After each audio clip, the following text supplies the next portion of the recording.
ગાંધીનગરમાં એડીના દરોડા પડ્યા છે। એડીના દરોડા બાદ નાયબ મામલતદારની ધરપકડ કરવામાં આવી છે। આ નાયબ મામલતદારને હવે સ્પેશિયલ કોર્ટમાં રજૂ કરવામાં આવશે અને 14 દિવસના રિમાન્ડ પણ માંગવામાં આવશે।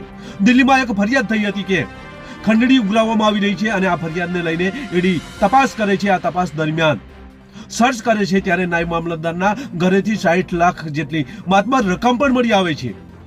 એસીબીમાં ફરિયાદ નોંધાઈ છે, જેમાં કલેક્ટર સહિત 2 અન્ય લોકોના નામ પણ સામેલ છે। ભ્રષ્ટાચાર આચરતા ભૂતકાળમાં એ કલેક્ટરો સામે પણ ગુના નોંધાઈ ચૂક્યા છે, ત્યારે જેલના હવાલે અગાઉના એ કલેક્ટરો થઈ ચૂક્યા છે। ત્યારે હવે આ રાજેન્દ્ર પટેલ પણ થશે એવી શક્યતા જોવા મળી રહી છે, જેની આજે વાત કરવી છે। આવા ન્યૂઝમાં તમારું સ્વાગત છે અને હું છું તમારી સાથે તમારો નાનજી ઠાકોર। થોડા સમય અગાઉ દિલ્હીમાં એક ફરિયાદ કરવામાં આવી છે, જે ફરિયાદ છે સુરેન્દ્રનગરના એક નાયબ મામલતદાર વિરુદ્ધ। નાયબ મામલતદાર ચંદ્રસિંહ મોરી અહીંયા ફરજ બજાવી રહ્યા છે અને એઓ ખંડણી માંગતા હોય એવી ફરિયાદ દિલ્હી ઈડીમાં કરવામાં આવી છે। ઈડી તપાસ કરે છે, ત્યારે આ તપાસ દરમિયાન આ નાયબ મામલતદારના તમામ જે મિલકતો છે તેની પણ સર્ચ કરવામાં આવે છે અને સુરેન્દ્રનગરમાં જ્યારે દરોડા પાડવામાં આવે છે તેમના ઘરે, ત્યારે 60 લાખ જેટલી માતબર રકમ મળી આવે છે। આ માતબર રકમ લઈને તેની ધરપકડ કરવામાં આવે છે અને હવે સ્પેશિયલ કોર્ટમાં તેમને રજૂ કરવામાં આવશે। 14 દિવસના રિમાન્ડ માંગવામાં આવશે અને આ રિમાન્ડ દરમિયાન તેમની પાસે કેટલી મિલકત છે, કોણ કોણ કૌભાંડમાં સામેલ છે, કોની પાસેથી આ પૈસા ઉઘરાવ્યા, આ તમામ વિગતો આ એડી દ્વારા તપાસ કરવામાં આવી રહી છે। તેમની ધરપકડ કરી લેવામાં આવી છે, ત્યારે કલેક્ટર રાજેન્દ્ર પટેલનું પણ નામ સામેલ છે। અન્ય 2 વ્યક્તિઓના નામ પણ સામેલ હોય તેવું હાલ તો જોવા મળી રહ્યું છે। એસીબીમાં ફરિયાદ નોંધાઈ છે। ખંડણીની તપાસ બાદ એ ફરિયાદ બાદ 4 લોકો સામે ગુનો નોંધાઈ ચૂક્યો છે। એસીબીમાં રાજેન્દ્ર પટેલનું નામ પણ કલેક્ટર છે તેઓનું પણ સહઆરોપી તરીકે નામ લખવામાં આવ્યું છે। ત્યારે આ તમામની સ્થાવર મિલકતની તપાસ થશે અને જંગમ મિલકતની અને તેમના સગાવાલાઓના બેંક એકાઉન્ટની પણ તપાસ થશે। તેમના નામે કેટલી મિલકત છે એ બધી તપાસ કરવામાં આવશે। હવે આ નાયબ મામલતદારને સ્પેશિયલ કોર્ટમાં રજૂ કરવામાં આવશે અને 14 દિવસના રિમાન્ડ માંગવામાં આવ્યા છે।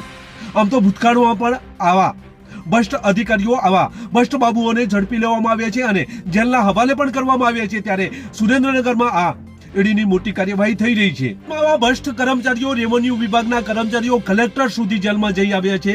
એમાં વાત કરવામાં આવે તો આઈએએસ અધિકારી પ્રદીપ શર્માની 2012માં તેઓ મની લોન્ડરીમાં તેઓ ઝડપાયા હતા અને ત્યારબાદ 1,62 લાખની એડી દ્વારા કાર્યવાહી કરવામાં આવી હતી। તેમને પણ જેલના હવાલે થવું પડ્યું હતું। ત્યારે સુરતના આયુષ ઓખરની પણ વાત કરવામાં આવે તો તેમના દ્વારા જમીન બારોબાર વેચી દેવાનું કૌભાંડ આચરવામાં આવ્યું હતું અને તેમને સસ્પેન્ડ કરવામાં આવ્યા હતા। આ સિવાય વાત કરવામાં આવે તો આણંદમાં પણ કલેક્ટર જે ગઢવી હતા તેમના દ્વારા જે જમીનનું કૌભાંડ આચરવામાં આવ્યું હતું તેમને પણ સસ્પેન્ડ કરવામાં આવ્યા હતા। ગાંધીનગર એસકે લાંઘાની વાત કરવામાં આવે તો જેઓએ બોલેસણા જે મહેસાણા કડી હાઈવે ઉપર જે જમીનો છે તે બારોબાર વેચી દેવાના કૌભાંડ આચરવામાં આવ્યું હતું અને તેમના વિરુદ્ધ મોટા પ્રમાણમાં સંપત્તિ મળી આવી હતી અને ત્યારબાદ તેમને જેલના હવાલે કરવામાં આવ્યા હતા।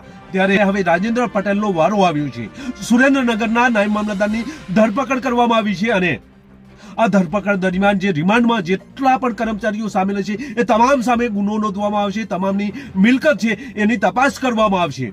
આમ તો અગાઉ અનેક જે ભ્રષ્ટ કર્મચારીઓ છે તેને ડામવા માટે એસીબી અને એડી દ્વારા અનેક પ્રયત્નો કરવામાં આવે છે અને જેલના હવાલે પણ કરવામાં આવે છે। ત્યારે આ સડો નાબૂદ થાય એ માટે એડી દ્વારા દિલ્હીથી આ તપાસ શરૂ કરવામાં આવી હતી અને એસીબી દ્વારા આ 4 વ્યક્તિઓ સામે ગુનો નોંધ્યો છે। ત્યારે હવે તપાસમાં કોણ કોણ બહાર આવે છે એ તો આવનાર સમય બતાવશે, પરંતુ જ્યારે રેવન્યુ વિભાગમાં આવો ભ્રષ્ટાચાર થતો હોય અને આવા ભ્રષ્ટ કર્મચારીઓ હોય અને તેમની ફરિયાદ જ્યારે એડીને એસીબીને મળે છે ત્યારે સર્ચ કરવામાં આવતું હોય છે, ગુનો નોંધવામાં આવતો હોય છે અને તેમની ધરપકડ પણ કરવામાં આવતી હોય છે અને જેલના હવાલે પણ કરવામાં આવતો હોય છે। ત્યારે હવે સુરેન્દ્રનગર દિલ્હીથી ટીમ પહોંચી છે, ઈડી દ્વારા તપાસ કરવામાં આવી રહી છે। હવે આ તપાસ દરમિયાન એક ટીમ વઢવાણ ગઈ છે, ત્યાં નાયબ મામલતદાર ચંદ્રસિંહ મોરીના ઘરે સર્ચ કરવામાં આવી રહ્યું છે, તેની તો ધરપકડ કરવામાં આવી છે। 14 દિવસના રિમાન્ડ પણ માંગવામાં આવ્યા છે, પરંતુ રાજેન્દ્ર પટેલના ઘરે પણ એક બીજી ટીમ સર્ચ કરી રહી છે અને આ સર્ચ દરમિયાન જે સ્થાવર મિલકત છે,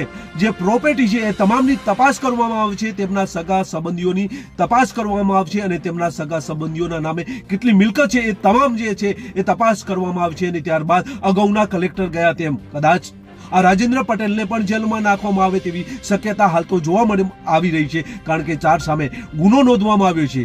જોઈએ હવે આવનાર સમયમાં કેવા પ્રકારની કાર્યવાહી કરવામાં આવે છે એ તો આવનાર સમય બતાવશે. પરંતુ એડીની જે દરોડા છે એ દરોડા પડતાની સાથે જ જે ભ્રષ્ટ કર્મચારીઓ છે તેમાં ફફડાટ જોવા મળી રહ્યો છે. બસ એ જ. જો તમે અમારી ચેનલમાં નવા છો અને આવા જ લેટેસ્ટ ન્યૂઝ જોવા માંગો છો તો અમારી ચેનલને અત્યારે સબસ્ક્રાઇબ કરો, જેથી આવનાર લેટેસ્ટ ન્યૂઝ તમારા સુધી પહોંચી શકે. નમસ્કાર.